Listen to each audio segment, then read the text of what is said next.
de souscrire encore. C'est-à-dire qu'il transforme ce qu'on lui doit. Il dit, bon, je souscris encore. Qu'on appelle ça, on rééchelonne la dette là de 5 ans. On dit, bon, au lieu de 2025, en 2030, on va rembourser l'Andabou avec les intérêts. Mais ce n'est pas obligatoire. S'il veut, il accepte. S'il veut, il refuse.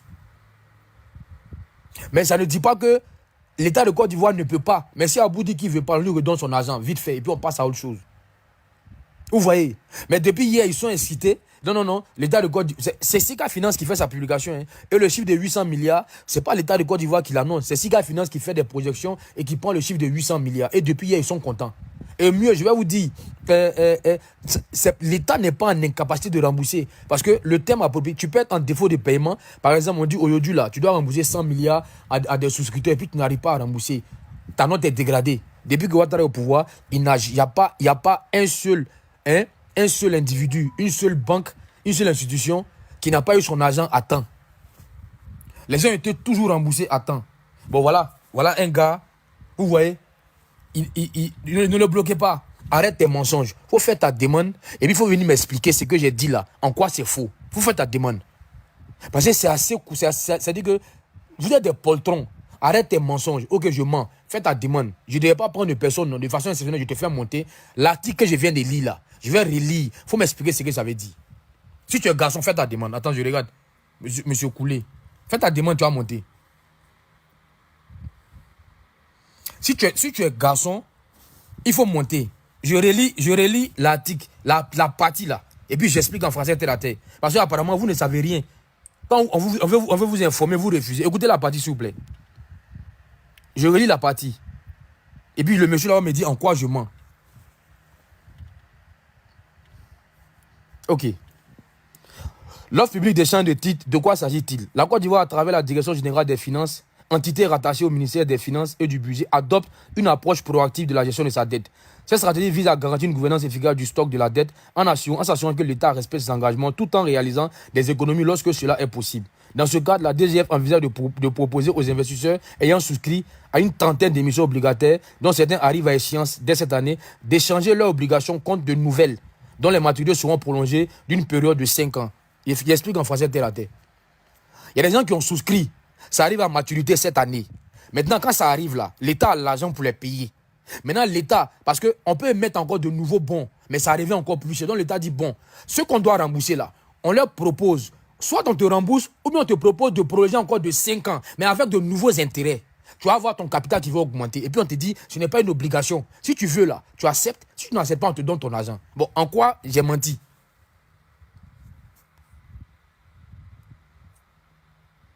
C'est tellement simple. Ça veut dire que Mas qui est en bas là, je dois lui donner 50 milliards dans 1 mois. Et puis, j'appelle Mas et dis, s'il te plaît, j'ai ton argent. Normalement, je dois te donner 50 milliards. Ça arrive à maturité. Mais les 50 milliards là, je t'amène à souscrire encore.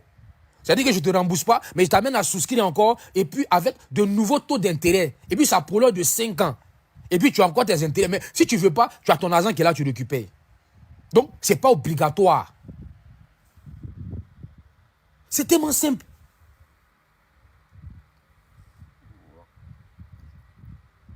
C'est tellement simple. Et le Sika Finance que vous avez pris l'information pour relayer là, c'est le même Sika Finance qui publie un article Eratom. Ça veut dire que vous avez tellement manipulé la masse.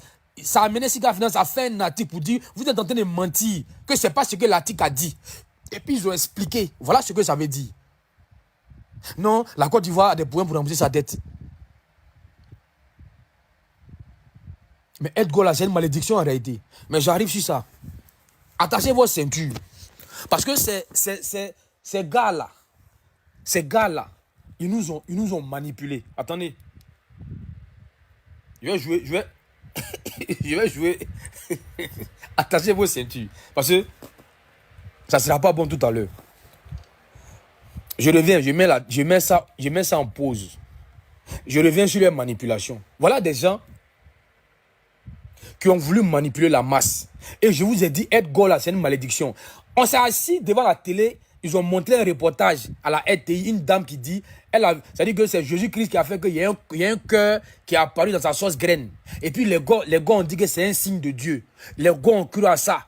La RT a monté un reportage où il y a un nuage qui s'est décollé du ciel. Fiou, qui a atterri. C'est-à-dire que le nuage n'a pas trouvé autre coin. Le nuage n'a pas trouvé église. Le nuage n'a pas trouvé mosquée, synagogue. Le nuage n'a pas trouvé autre coin. Le nuage allait atterrir au camp Galeni. Le nuage là allait atterrir au camp Galeni. Et pour eux là, c'est un signe de Dieu. Comment un nuage peut se décoller du ciel et puis qui va venir atterrir au camp Galeni?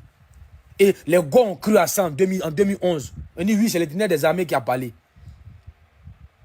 Un nuage qui quitte le ciel et qui vient. Lucas, tu es où? Il faut monter.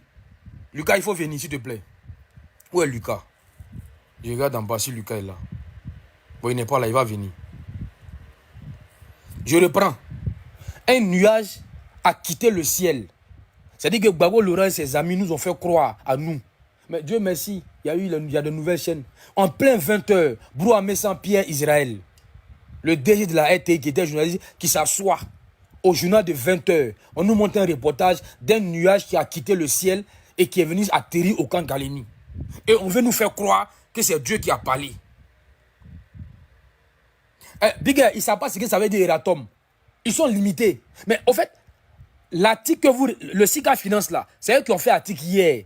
Et puis vous avez pris pour vous être content. Et même ils font Eratom pour dire, hey, de toute façon vous êtes en train de prendre l'information, c'est pas comme ça. Puis ils vous ont expliqué dans l'article. Vous ne croyez pas à Eratom, mais vous, ok, prenez 800 milliards là, on a compris. La Côte d'Ivoire peut rembourser 800 millions, on a compris. Mais Gbagbo, c'est là pas candidat. Nous, on ne va pas donner le pays là à 5 ans au monsieur là, parce qu'il ne vient pas pour faire quelque chose. Il vient pour se venger. Dans leur programme là, allez regarder, ils ont fait une projection. Voilà, on va augmenter le nombre de médecins parce que le ratio. Oh, dans le gouvernement qui répond pour dire, mais ce que vous voulez faire là, le gouvernement a déjà fait. Sous Alassane Ouattara, il y a eu encore plus de médecins qu'on a recrutés. Il y a eu encore plus d'infirmiers. Enfin, j'arrive sur ça. J'arrive sur ça. J'arrive, je suis pas pressé. Voilà, on dit. Marie Josiane, on dit je suis incrédule. Et puis, bon, révélation. On va commencer pas à pas. Je vais vous faire jouer. Écoutez Simone Gbagbo, s'il vous plaît. On lui pose la question. En fait, je viens de façon chronologique pour dire pourquoi le monsieur là, il est méchant. Pour dire pourquoi ce papa-là, il ne peut pas réconcilier les Ivoiriens.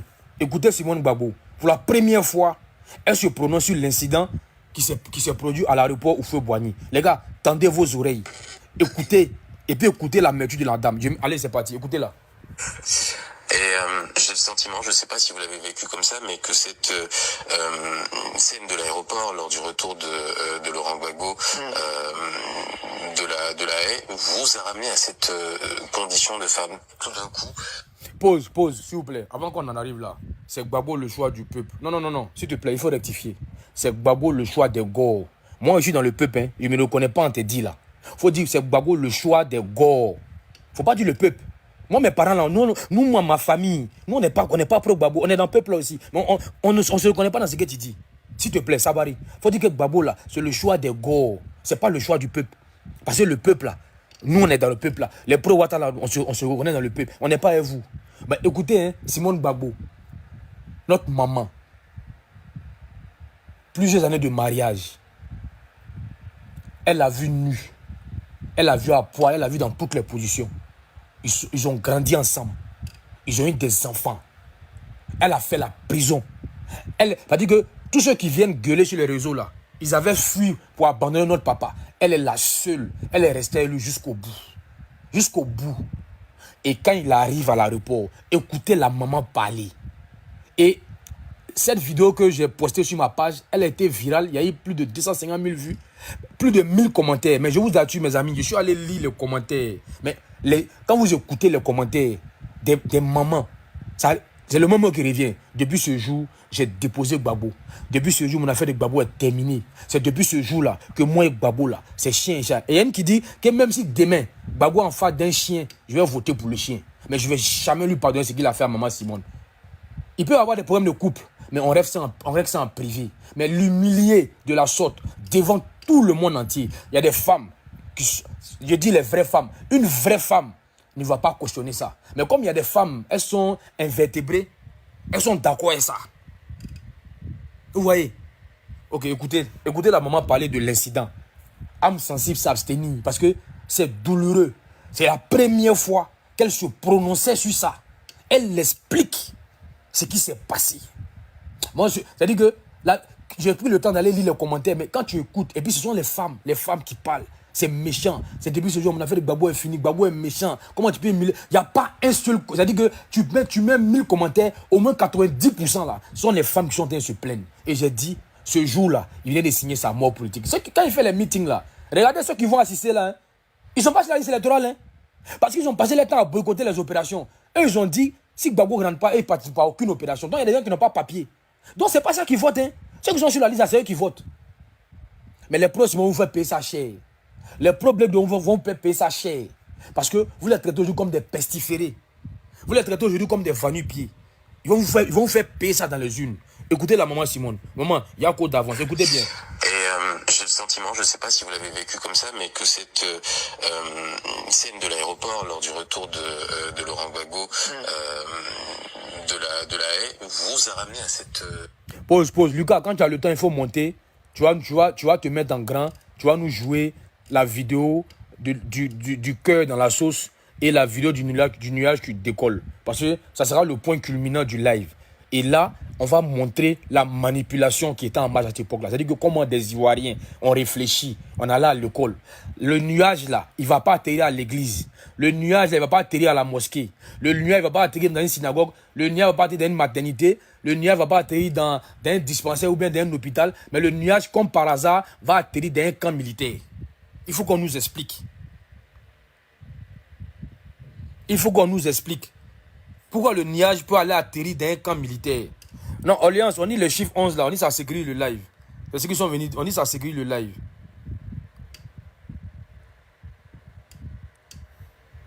Alliance, on dit ça sécurité le live. On dit le chiffre 11. Faut pas les muter là, maman, pardon. On dit ça sécurité le live. Pourquoi? Donc Lucas va monter. Alliance, on dit ça sécurité le live, le chiffre 11. Ah voilà, moi-même j'avais bloqué des gars comme ça, mais ils les ai débloqués après. Il y a un qui m'a dit ça sécurité le live. Donc voilà. Lucas, s'il te plaît, il faut monter après. Tu vas venir. Parce que Lucas était un gars à l'époque. J'ai la photo de Lucas ici, au stade où Boigny lors de la désobéissance civile. Lucas était un gars. Lucas a cru au nuage qui a décollé. Lucas a cru au cœur dans la sauce graine. On dit non, c'est le dîner des armées qui nous parle. Et Lucas va me dire, mais Lucas, pourquoi le nuage là? Ça n'a pas atterri dans une mosquée, dans une église, dans un dispensaire, dans un hôpital, mais c'est plutôt dans un camp militaire. Et ça, les gars ont cru à ça. Donc, quand des gens ont cru à bon, vous voulez entendre quoi? Vous voulez attendre quoi d'eux? Des gars qui pensent qu'un cœur peut être d'un sauce graine, que c'est le signe de Dieu. Bon, ok. Maman Simone, écoutez maman, écoutez-la. Et j'ai le sentiment, je ne sais pas si vous l'avez vécu comme ça, mais que cette scène de l'aéroport lors du retour de Laurent Gbagbo de la haie vous a ramené à cette condition de femme. Tout d'un coup, cette vie privée, votre couple est mis à nu publiquement. Comment vous l'avez vécu, justement, cette scène? C'était quelque chose de très injuste. Quelque chose de très humiliant, parce que ça se passait quand même devant mes propres enfants, et de très décevant. Voilà, parce que je ne m'attendais pas à vivre une telle déception. Et publiquement? Publiquement, et puis j'arrivais pas à expliquer. On n'a pas réussi à m'expliquer non plus pourquoi tout ça. Et donc, bon, c'est ça quoi, mais donc c'est un souvenir que j'aime pas évoquer. Oui, j'imagine. Est-ce que c'est beaucoup plus difficile de se reconstruire de ces blessures-là, de ce divorce, du fait que ce soit dans l'espace public, que tout le monde en parle à une époque? Est-ce que vous auriez préféré guérir éventuellement de ces blessures dans un contexte plus intimiste? Oh, à cette époque-là, j'ai fait ce que je croyais juste de faire, c'est-à-dire me mettre à côté. Parce que je ne voulais pas me lancer dans un débat sur Internet. C'était pas le lieu. C'était pas le lieu, et puis c'était pas très digne de faire ce genre de choses. Donc, j'ai préféré mettre tout ça sous silence. Je préférais d'ailleurs que ça reste sous silence. Pause. c'était la première fois, depuis son retour, que Simone Gbagbo se prononçait sur l'incident de l'aéroport. Il y a des gens qui ont dit que c'était une stratégie politique. Mais la maman, quand elle parle, elle a mal. Elle dit que c'était humiliant, en plus devant mes enfants. Gbagbo a humilié sa propre femme. Et depuis, quand il est rentré, premier acte qu'il pose là, c'est le divorce qu'il demande. Et on a vu, hein, ils ont publié le divorce. Je vous informe que le divorce est officiellement prononcé. Bon, un monsieur qui n'a pas eu pitié de sa propre femme, c'est de nous là, il va avoir pitié. Il est devenu maintenant un clown, un amuseur public. Quand il fait des meetings là, ça rit, gaga, gaga, gaga. Vous avez déjà vu le président, quand il fait un meeting là, vous avez déjà vu ça rit. C'est sérieux, c'est un homme d'État. Un homme d'État, un chef là, il n'amuse pas la galerie. Tu peux lancer quelques boutades souvent, mais Gbagbo là, il est devenu, on doit l'inscrire à Bonjour 2025, ou 2026. Il est devenu un amuseur public. Et il y a des gens qui montent pour dire oui, c'est normal. Wallah, je prie que Dieu fasse ça à votre maman. Je prie que votre maman soit humiliée, comme Simone a été humiliée. Je prie Dieu que vos soeurs soient humiliées, ceux qui soutiennent l'acte de l'aéroport. Je prie Dieu qu'on humilie vos soeurs, on humilie vos femmes, on humilie vos enfants, on humilie votre maman comme ça publiquement. Vous allez voir comment ça fait mal. Il y a voilà un qui dit que tu en sais quoi. Toi, tu es malade. Toi, tu sais ce que Simone a vécu. Ou même ce qu'elle est en train de dire là. Elle est en train de mentir. Vous, même si Gbagbo baisse votre femme, là, vous allez dire que c'est normal. Ce n'est pas la faute de Gbagbo, c'est votre femme qui est une femme facile. Bande d'invertébrés. C'est que la maman a vécu là. Toi, il a pris Dieu. Voilà, ils n'ont qu'à faire ça à ta fille. Ils n'ont qu'à faire ça à ta cousine, à ta soeur ou bien à ta maman. Ils n'ont qu'à l'humilier comme ça. Tu vois comment ça fait mal. Tu as vu quelqu'un s'intéresser à sa vie privée. C'est lui qui a exposé ça. Je remets Simone. Écoutez. Lors du retour de... j'ai le sentiment, je ne sais pas si vous... Ok, non, ne le bloquez pas. Il dit ta mère qu'on bat bien. Ne le bloquez pas. Laissez-le. Laissez-le. C'est un avatar, mais je lui dis que Dieu bénisse ta maman. Que Dieu bénisse ta mère. Parce que les enfants d'ado là, tu nous insultes, on va te bénir. Que Dieu bénisse ta mère. Longue vie à ta maman. Parce que quand tu insultes ma maman, c'est ta maman que tu insultes aussi. Parce que je ne pense pas que tu dois sortir par sa bouche. Donc quand tu dis mère combat bien, je te dis longue vie à ta mère. Que Dieu la garde longtemps auprès de nous. Moi, je ne vais pas t'insulter. Parce que je ne cherche pas malédiction. Donc je n'insulterai pas ta maman. Ne le bloquez pas, laissez-le. Je n'insulterai pas ta maman. On ne m'a pas éduqué comme ça. Que Dieu bénisse ta mère. Que Dieu la garde longtemps auprès de toi et de ta famille. Moi, on ne m'a pas appris à insulter une maman. Maman, c'est Dieu. Une mère, là, c'est Dieu. Parce qu'on n'a jamais vu Dieu. Mais Dieu est passé par nous moments là pour nous créer. Tu ne me verras pas dire mère qu'on sur un panel. Tu ne me verras pas dire babier sur un panel. Je fais pas ça. Tu vas m'insulter. Tu insultes ma mère, mais je ne vais pas t'insulter. J'ai dit Dieu bénisse ta maman. Parce que c'est ça. Moi, je ne cherche pas mon addiction. Voilà pourquoi on est béni. Voilà pourquoi Dieu nous bénit. Moi, tu insultes. Il faut insulter ma maman. Rentre dans ses entrailles. J'ai dit, c'est pas grave. Dieu veille sur ta maman. Dieu bénisse ta mère. Je ne cherche pas ma malédiction. Il a insulté ta maman, il a insulté ma maman aussi. Il t'a dit, mère combat bien là. Ce n'est pas ma maman qui a insulté. Moi, je suis sorti par sa bouche. Laissez-le, ne le bloquez pas. S'il insulte, ne le bloquez pas, ne l'insultez pas. Dites, Dieu bénisse ta maman. Parce que quand tu fais des doigts pour quelqu'un là, sincèrement là, ça revient vers toi aussi. Donc quand on va bénir sa maman, Dieu va bénir nos mamans aussi. Donc ne le bloquez pas, laissez-le. Parce que Orléans là, c'est une maman. Il y a des mamans, je vois une dame en bas, madame, je ne vois pas bien son nom. Il y a des mamans qui commentent en bas. Donc si j'insulte, madame B, si j'insulte, c'est comme c'est madame B, j'insulte. C'est comme c'est Orléans, il y a un masque qui est en bas. Donc je n'insulterai pas. Insulte ma mère. Il faut rentrer dans ses entrailles. Mais je te dis, Dieu bénisse ta mère, frère. Mais écoutez, maman Simone, je remets. Tapotez le live, envoyez ça. Envoyez ça à toutes les mamans. Non, ce sont les disciples de Johnny. Ce sont les disciples de Johnny. Mais il y a où dit une chose, les gars. Quand les gars vous insultent dans les commentaires là, mère combat, ne les insultez pas, ne répondez pas par des injures. Laissez-les. Et puis vous dites maintenant, Dieu te bénisse. Dieu bénisse ta maman et puis tu avances. C'est la grandeur. Non, on ne nous a pas appris à insulter les mamans. Non, non, non. Pourquoi tu veux que j'insulte? Ta maman là, ça peut être ma maman. Donc s'il est insulté, mais c'est ma maman qui est insulté.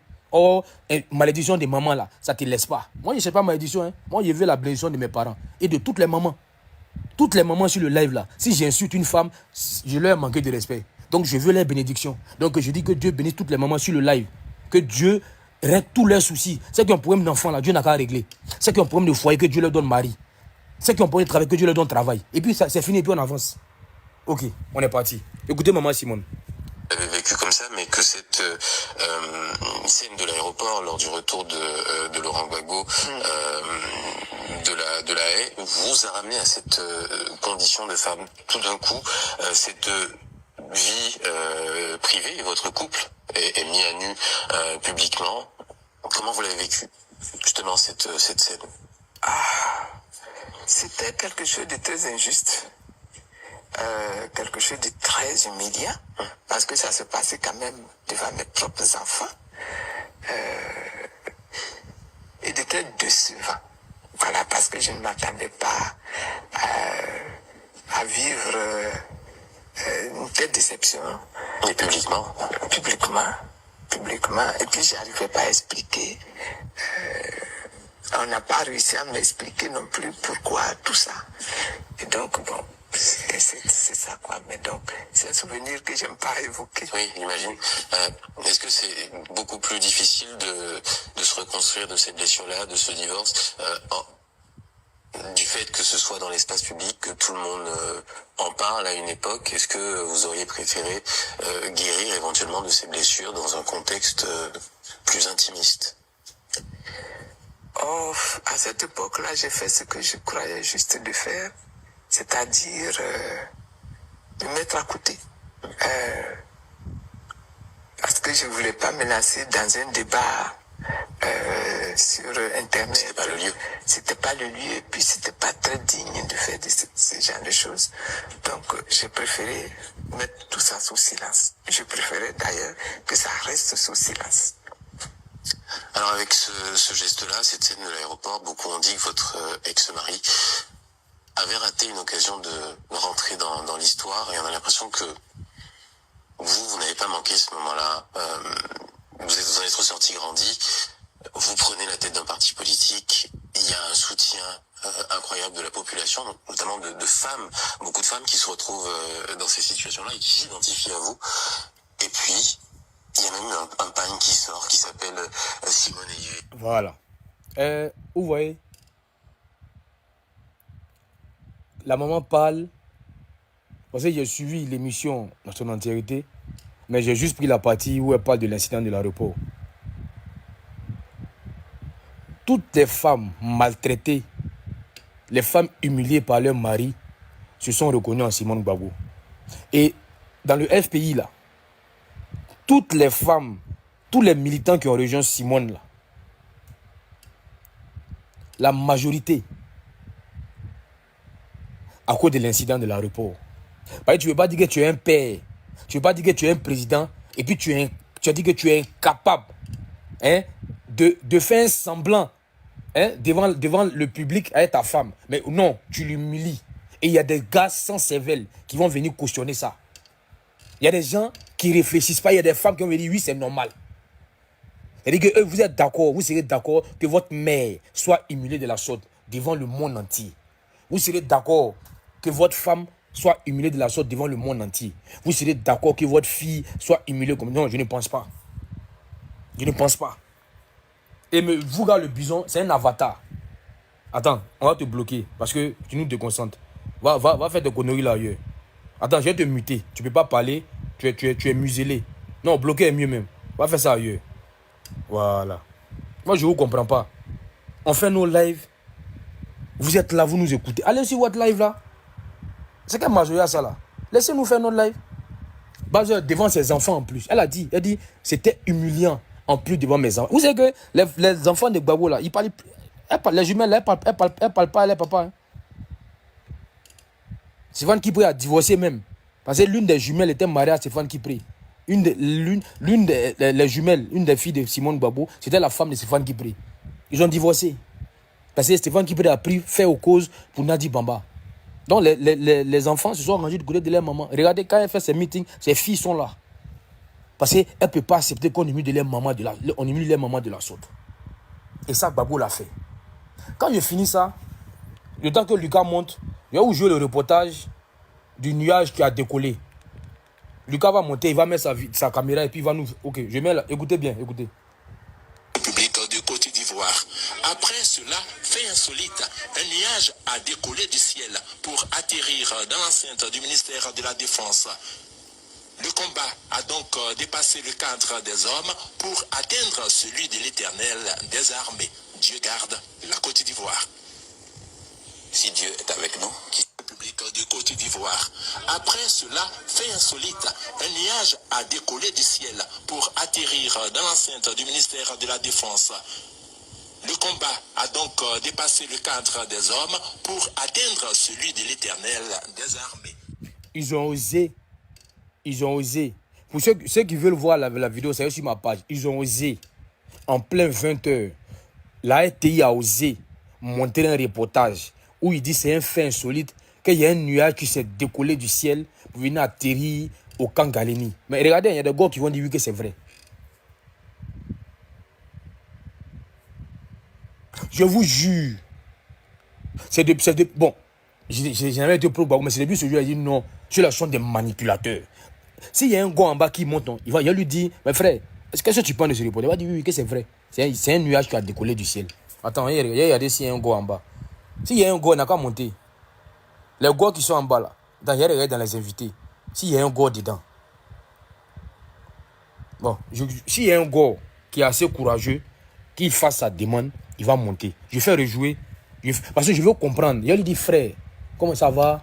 Tu vas bien? Oui, ça va. Dis-moi, tu penses quoi du reportage où on nous dit, nous des enfants de Dieu, on croit en Dieu, on a la foi. Mais notre foi là, nous ne pouvons pas de croire qu'un nuage puisse se décoller. Mais si Dieu va envoyer un signe, il va aller mettre ça dans un orphelinat, il va aller mettre ça dans un hôpital où il y a assez de malades, dans une maternité, dans une église, mais il ne va pas aller mettre ça dans un camp militaire. Mais Dieu a opéré le miracle. Alléluia, alléluia. Dieu a opéré un miracle. L'Éternel des armées, il a décollé. Décollé. C'est-à-dire que le nuage s'est décollé. C'est-à-dire que le monde entier, la planète Terre, près de combien de milliards de personnes, il a laissé Jérusalem, il a laissé Lourdes, il a laissé tous les lieux saints, l'esplanade des mosquées, les 3 lieux saints. Il a laissé tous ces endroits-là. Il a laissé Bethléem. Il a tout laissé. Il a laissé où? Il doit tout laisser. Il a laissé le Vatican. Il a laissé le Vatican. Il a laissé Rome. La basilique Saint-Pierre. La basilique Notre-Dame de Yamoussoukro. Il a laissé tous les lieux saints. Tout. Il a tout laissé. Et Seigneur, il a laissé Philippines là. C'est là-bas, il y a beaucoup de chrétiens. Il a tout laissé, tout. Puis il est venu en Côte d'Ivoire. Et puis, au ciel, le nuage se décolla. Le nuage se décrocha et le nuage atterrissa au camp Galeni. Il faut qu'un gars monte ici pour nous expliquer ce miracle de Dieu. Comment Dieu a fait. Seigneur, pourquoi tu n'es pas allé mettre le nuage là dans un hôpital? Ça allait être une potion magique pour guérir les malades. Seigneur, pourquoi tu n'as pas mis ça dans un centre de lépreux? Enfin, bref. Mais pourquoi c'est au camp Galeni le nuage a atterri? Pourquoi? Quel est ce signe? On veut comprendre, on veut un gars ici pour nous expliquer le signe là. Ça veut dire quoi? Ne riez pas à l'intrépide.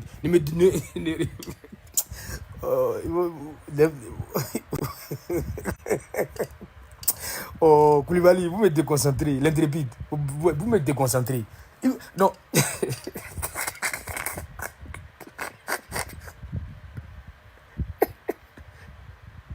Ok, mettez en bas Alléluia. Mettez Alléluia. Mais écrivez Alléluia, sinon il ne parle plus. Écrivez Alléluia en bas. Là dit, écrivez Alléluia.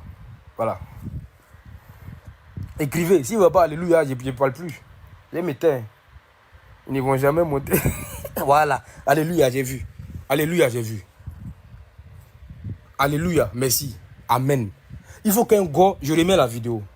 Et puis on va décortiquer. République de Côte d'Ivoire. Après cela, fait insolite, un nuage a décollé du ciel. Après cela, République de Côte d'Ivoire.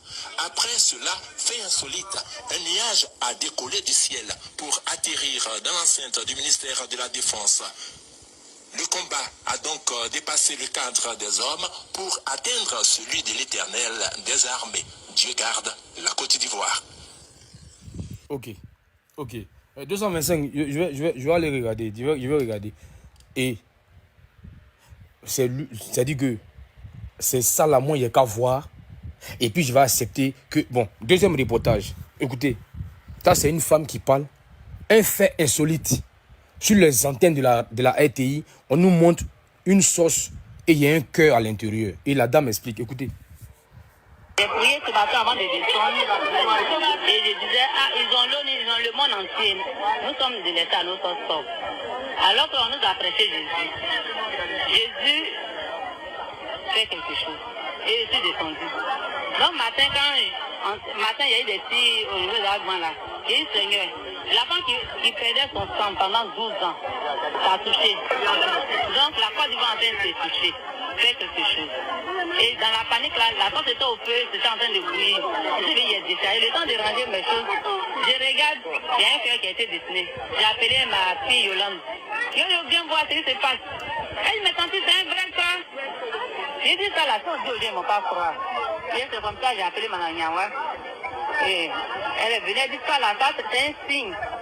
Celui du hasard au signe divin, toujours est-il que le cœur des Ivoiriens est éprouvé en ce moment et ne recherche que la paix. J'ai prié ce matin avant de... Ok, il y a les démons. J'espère qu'il y a un gars dedans. Attends, il fait monter. J'espère qu'il y a un gars dedans. On va venir rendre les témoignages. J'espère qu'il y a un gars dedans. Attends, j'espère qu'il y a un gars qui va venir nous expliquer. Mon frère, bonjour, je suis monté sans le vouloir, non, on a après. Ok. J'espère qu'il y a un gars dedans. J'espère qu'il y a un gars. Je veux un gars.